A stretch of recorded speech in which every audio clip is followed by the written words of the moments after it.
Mon Seigneur et mon Dieu, je crois fermement que tu es ici, que tu me vois et que tu m'entends. Je t'adore avec profonde révérence. Je te demande le pardon de mes péchés et la grâce de faire avec profit ce moment de prière.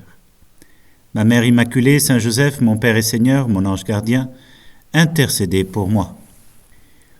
Au lendemain de la fête de Saint François Xavier, la parole de l'Évangile de ce jour s'accomplit. De tous les horizons, on vient vers le Seigneur.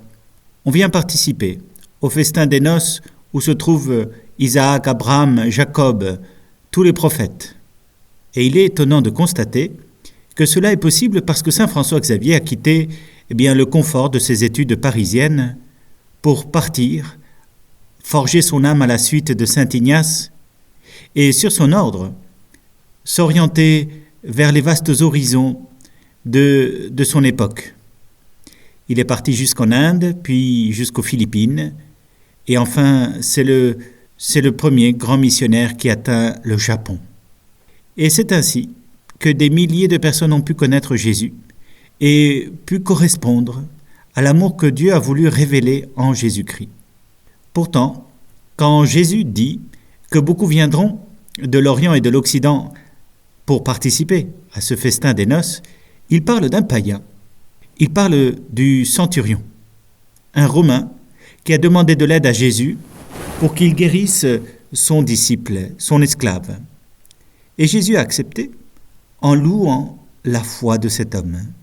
Rendez-vous compte, ce n'est pas un Israélite, ce n'est pas un chrétien, c'est un païen, un Romain, qui a ouvert son cœur humblement au Fils de Dieu.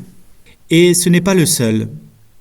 Dès cette époque, l'Église a toujours dit qu'il y a des personnes qui, saisies par l'Esprit Saint, sont orientées vers une vie de sagesse et, comme tout au long de l'Ancien Testament, méritent d'être appelées justes devant Dieu. Je pense à, bien évidemment, Abel, Noé, Enoch, Daniel, et puis aussi Job.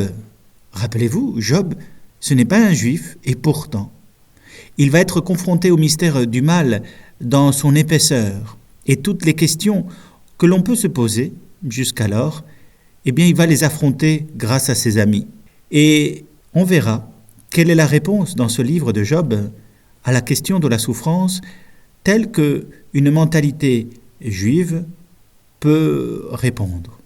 Pourtant, le Christ va aller au-delà et va donner une réponse plus comblée, par la présence de Dieu qui nous précède en portant la croix, qui a traversé la souffrance en Jésus-Christ, et qui nous a révélé, par-delà la souffrance, l'espérance de la gloire éternelle, de la résurrection. C'est donc la foi d'un païen que Jésus glorifie aujourd'hui. Comme tout au long de l'Ancien Testament, cela est possible.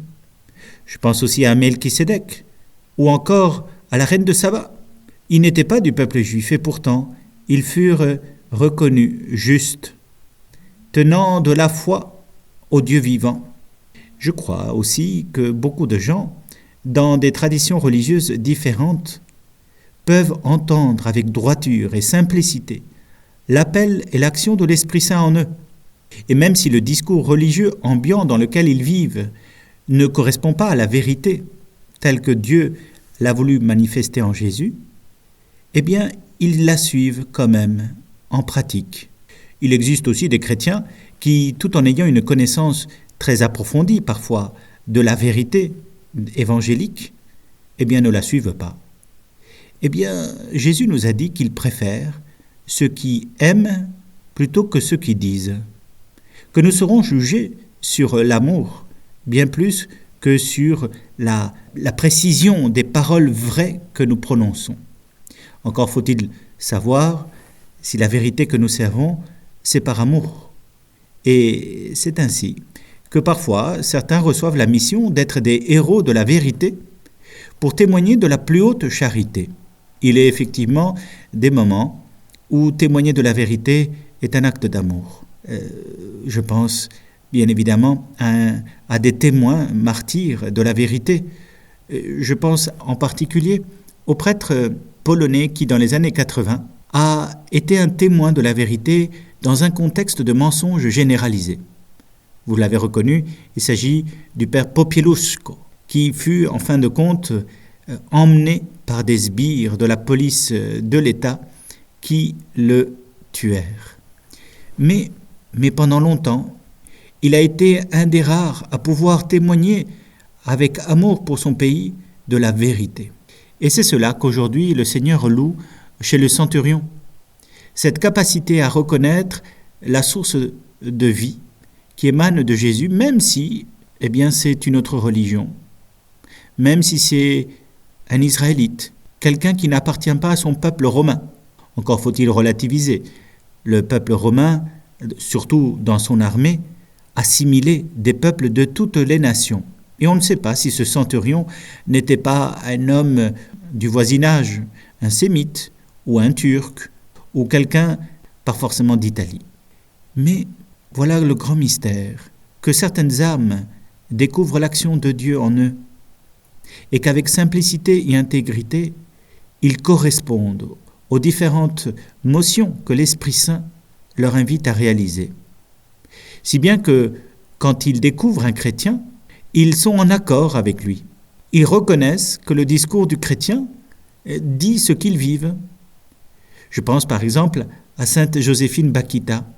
Quand elle découvrit Jésus crucifié sur la croix, elle découvrit que celui qu'elle avait prié tout au long de ses grandes souffrances d'esclavage, c'était lui, le Dieu vivant, le Dieu qui s'était abaissé pour porter avec elle ses propres souffrances, sa croix, et l'aider à la porter, sans faillir à l'amour, à la capacité d'aimer de nouveau, malgré la violence vécue, d'aimer sans contrepartie, sans amertume, sans volonté de se venger, en pardonnant, en aimant plus amplement que ce qui était attendu et ce qui était juste. Jésus aujourd'hui nous apprend à élargir nos vues, à regarder pour que autour de nous, ceux qui découvrent le Christ puissent le faire tranquillement, sans les œillères de certaines traditions bien humaines, qui ne sont pas celles de Dieu, mais qui sont celles des humains, et d'ouvrir ce regard sur l'action véritable, sur l'action d'amour. Donner à manger à celui qui a faim, donner à boire à celui qui a soif, et ainsi de suite.